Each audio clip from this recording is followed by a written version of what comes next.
Come to Helmuth Ford, home of the lifetime powertrain warranty. Hi, this is Stacy from Shetler Insurance Services. Come see me on the east side of the square in Sigourney for all your insurance needs. Sigourney Lumber at 802 Shuffleton Street in Sigourney has all your building and project needs along with expert advice. Sigourney Lumber offers a wide variety of lumber, siding, roofing, doors, windows, cabinets, countertops, hardware, and features the Bathroom Onyx collection. For power tools and paint options, visit WashingtonLumberIA.com. Open Monday through Friday, 7 to 5, Saturdays 8 to noon. If you want quality service and experience, go to Sigourney Lumber.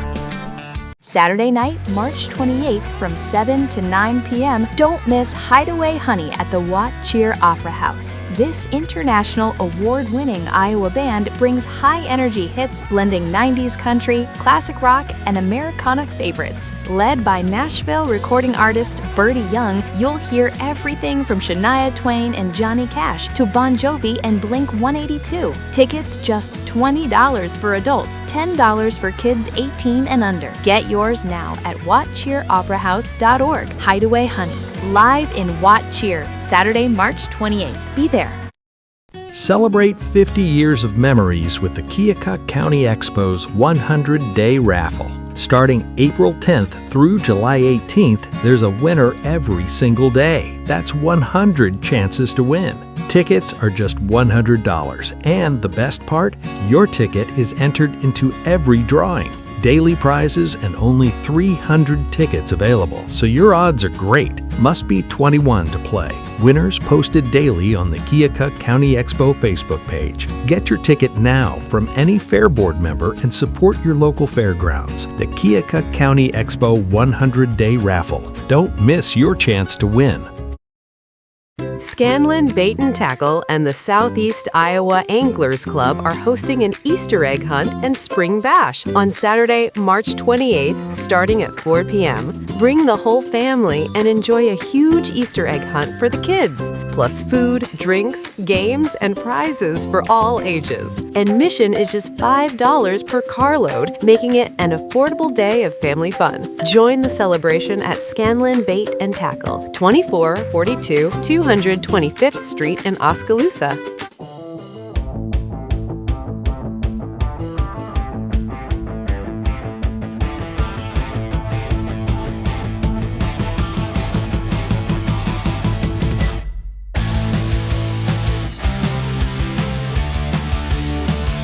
Oh, yeah. Time for Real Talk on Steve Shetler Media, Facebook, and YouTube, brought to us by New Life Community Church in Wellman, Iowa. My name is Steve Shetler.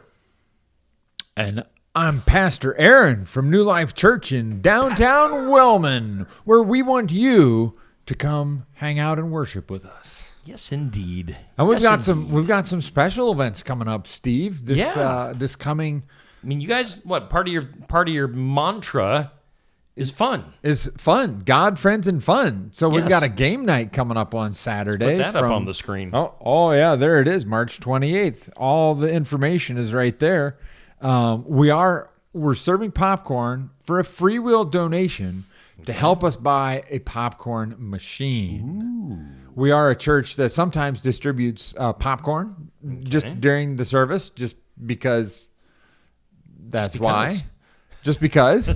Also, on Father's Day, we'll be having hot dogs and pop for the dads again this year. That's coming up. That's a little while down the road. I just want people to know that we're here to have fun. Yeah. Serious fun. Very serious fun. But yeah, board game night will be fun. Bring your favorite board game. If your favorite board game takes a really long time, like my favorite board games do, we may be there past 8 p.m. So just prepare yourself. Like if you're just playing Uno and children's games like that, get out of there by 8 because you probably need to go to bed. But if you're playing Twilight Imperium or Axis and Allies or Risk or Diplomacy or something like that, it's going to be an overnighter. It could be. It could be a long night. So bring some caffeine and we'll have fun. That's going to be fun. Speaking of fun, Steve, how about them Hawkeyes? Let's go, Hawks. Let's go, Hawks. Let's go. Yeah.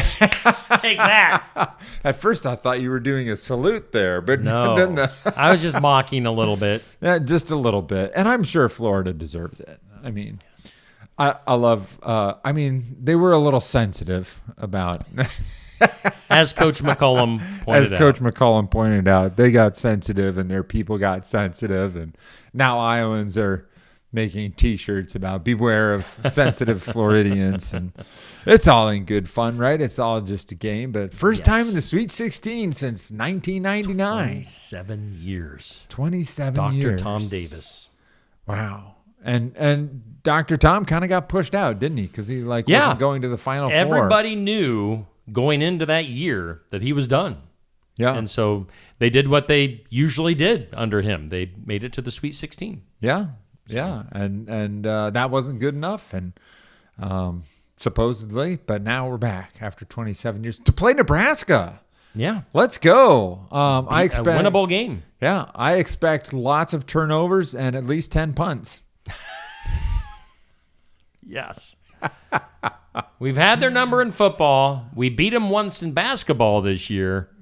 Can we do it again? Can we do it again? That is the question. Did we beat them at home and then lose to them at Nebraska? No, actually we beat them at Nebraska. Okay.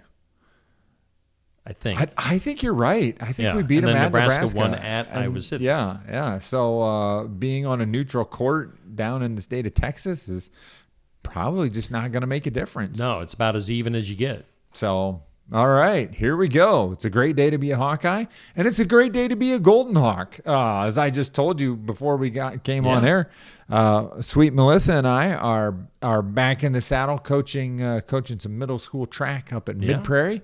So if you're a middle school track enthusiast, come on out and. And there are so many of those. There are at least half a dozen.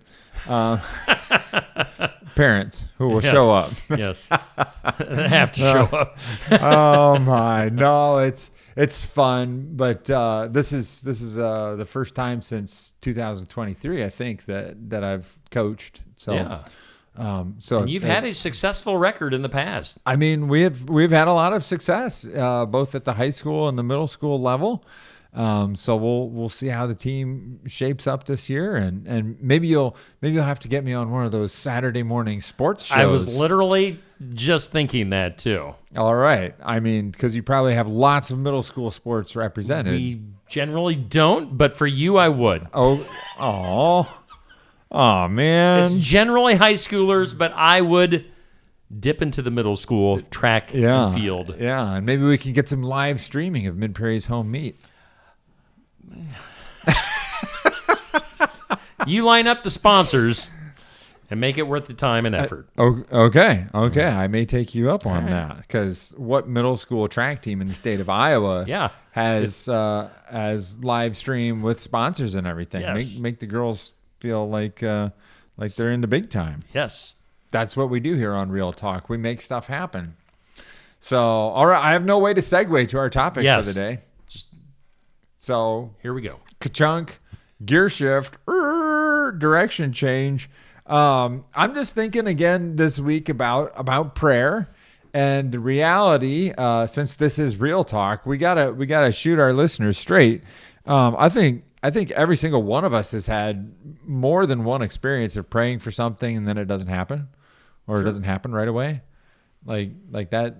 I think we all understand that. Like, I heard somebody say that about faith healing sometimes. I think everybody understands that faith healing doesn't always work. Yeah. There's an element of mystery. And we all know that in our head, God doesn't owe me anything.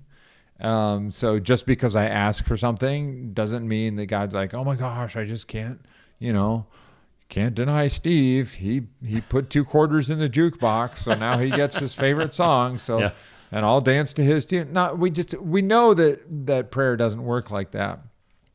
But man, when you're in the thick of it, when you're praying hard, or you prayed for a long time and you're getting discouraged and life is really tough, it can be discouraging.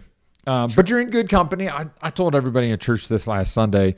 If you turn up to the book of Romans and you read in there, the Apostle Paul is like, our problem is that we don't know how to pray. And he uses the word we. So he's not just like, oh, you pathetic Christians who don't have very much faith. Like, I know how to pray, but you don't know how to pray. He says, our problem is we don't know how to pray. And obviously, like, he knew how to pray, right? We know how to say things to God. But a lot of times when we get in a jam, and I've experienced this plenty of times. If you think your pastor always knows what to pray, think again. Like, you get in a situation and you just like, what? Yeah, you're wondering if there's like a magical combination of words that will unlock God's will to be done. And there is not a magical combination of words. Even saying in the name of Jesus a bunch of times is also not a magical thing. I mean, I say in the name of Jesus plenty when I pray, but it's not magic. We're not talking about magic. So anyway, along with prayer, I've been encouraging people to read or listen to their Bibles. And now I'm taking my own advice. So when I go on walks, just trying to get a little fitness in, go on a walk, take my cell phone and listen to the Bible. It's like you can listen to it in any translation you can think of. Some guy with a deep, and then, Abraham did, so you can listen to some really good reader read it to you. I'm reading into the New International Version just because that's what a lot of people have. And so that's the translation I use most of the time. But I was listening to the book of Exodus, and the story going on there is that God's people, the Israelites, have been slaves in Egypt for, they're getting close to 400 years. And they're in slavery, and the Egyptians make them, do forced labor, and periodically the Egyptians do even nastier things, like throw all the baby boys into the Nile River, and I don't think that level of persecution went on for very long, but that sticks in your memory, right? Like, do you remember back when? And so kind of a generation of young boys gone from your society. Just stop and think. So in Exodus chapter 2, we read that they started to cry out to God for deliverance, and God heard them and remembered his covenant with them and was concerned about them. But he uses this phrase, during that long period. So what long period? The long period in which Moses, who God had appointed to rescue his people out of Egypt, the period in which Moses had run away to live in the land of Midian. Well, how long was that long period? Do you remember? I had to look it up. I don't know off the top of my head. Yeah, well, it's a simple Google search. So for anybody out there who wonders, how does Aaron know so much about the Bible? Like, I get out my cell phone and I'm like, you don't know absolutely everything by heart, memorized? No, I don't. So I use the cheat codes, right? Like, I'm not ashamed to say, I get my phone out. How long was Moses in Midian? And it shoots out the answer, which comes from Acts chapter 7, which I know because I wrote it down in my notes. Always use a crib sheet. That's my philosophy. 50 years, that's my guess. 40. All right. 40. So the people cry out, God hears them, is concerned about them, and then 40 years pass. And I'm thinking, I was talking about this in church. I got a bunch of these 25-year-old young people in the church. They're not even 40 years old, right? Yeah. Like, they were born in this situation, and their parents have been praying the same prayer their whole lives, and they're 25 years old, and they're still 15 years away from deliverance. And they don't know that they're 15 years away. Yeah. Like, we read the story, and we're like, 40 years, that's a long time. They're 25 years into the story, and they don't know. They're 30 years into the story. They don't know. They're 35 years into the story. They've probably given up. But God still remembers. So what's going on? That was just kind of the question that I asked. And I thought of this. Like, have you seen the Ten Commandments movie? Yes, with Charlton Heston. Yeah. Have you seen it more than once? I mean, it's always on for some reason at Easter time. So, I've seen bits and pieces a lot of time. Yeah, it's on every year. Yeah. And then there's the animated Prince of Egypt. Yeah. That was really good. And that was really good. Lots of people watched that. Then Russell Crowe did a Moses movie that I don't think was it Russell Crowe? No, he did Noah. Yeah. Somebody else did a Moses movie that I don't think anybody watched.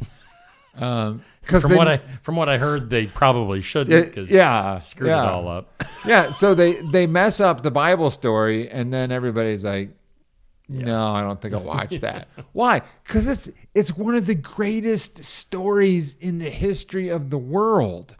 It's 3,500 years, give or take a couple hundred years. I don't think anybody knows the exact timeline.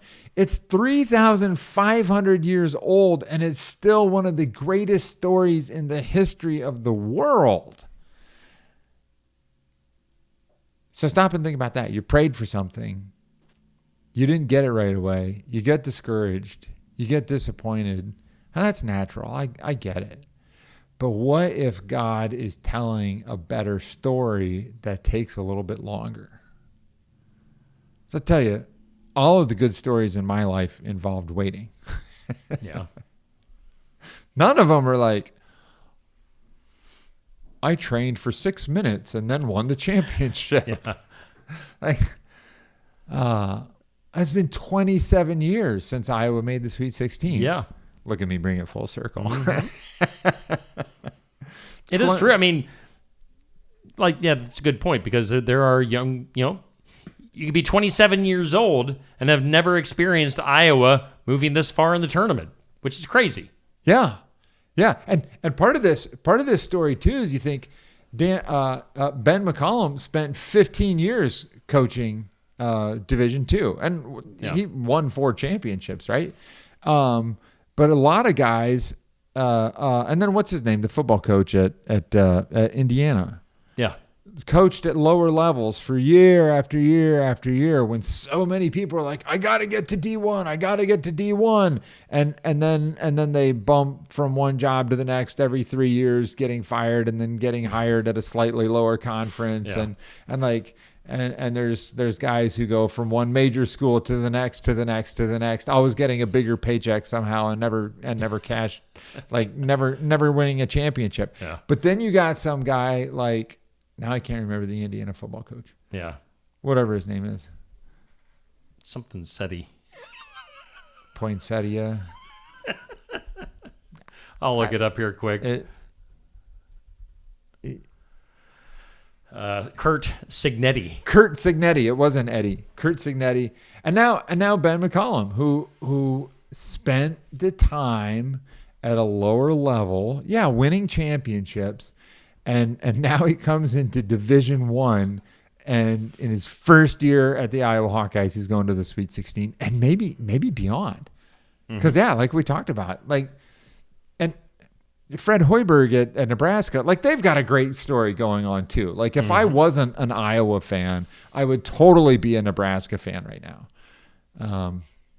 You can smack me later, but but it's a great story, isn't it? It is. And I bet those coaches, maybe if they're a man of faith, they've been praying for something like this for a while. Yeah. And I don't know those guys well enough to know, but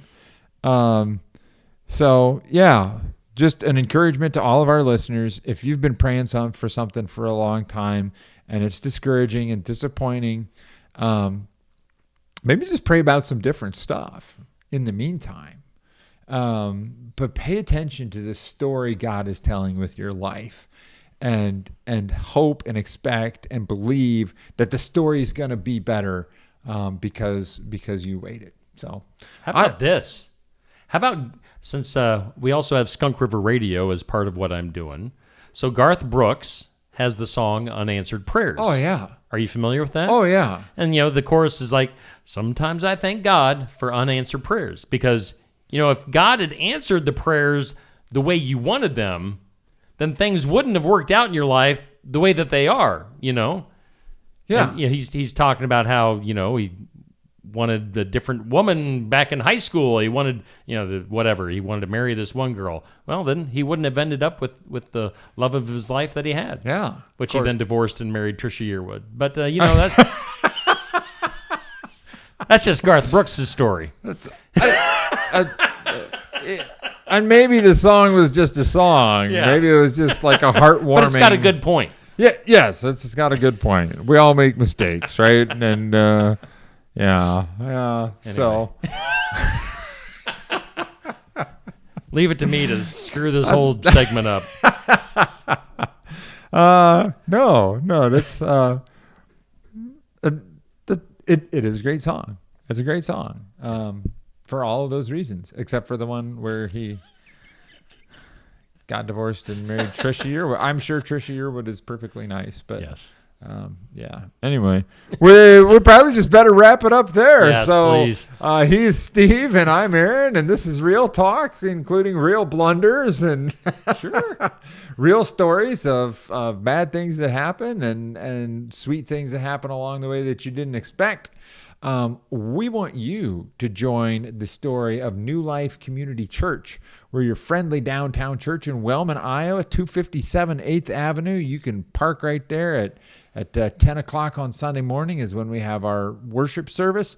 We got other stuff, small groups, Bible studies, things like that going on during the week. But if you want to check us out on Facebook, watch a worship service on live before you come check us out in person, you can certainly do that. And I think Steve just shares all our information on the screen there with you through the power of the interwebs. So, indeed. All right. Well, thank you, Steve. Indeed. And thank you to all of our listeners, and I hope we see you around soon. Yeah, we'll do the show again next week. It's Real Talk with Aaron and Steve here on Steve Shetler Media.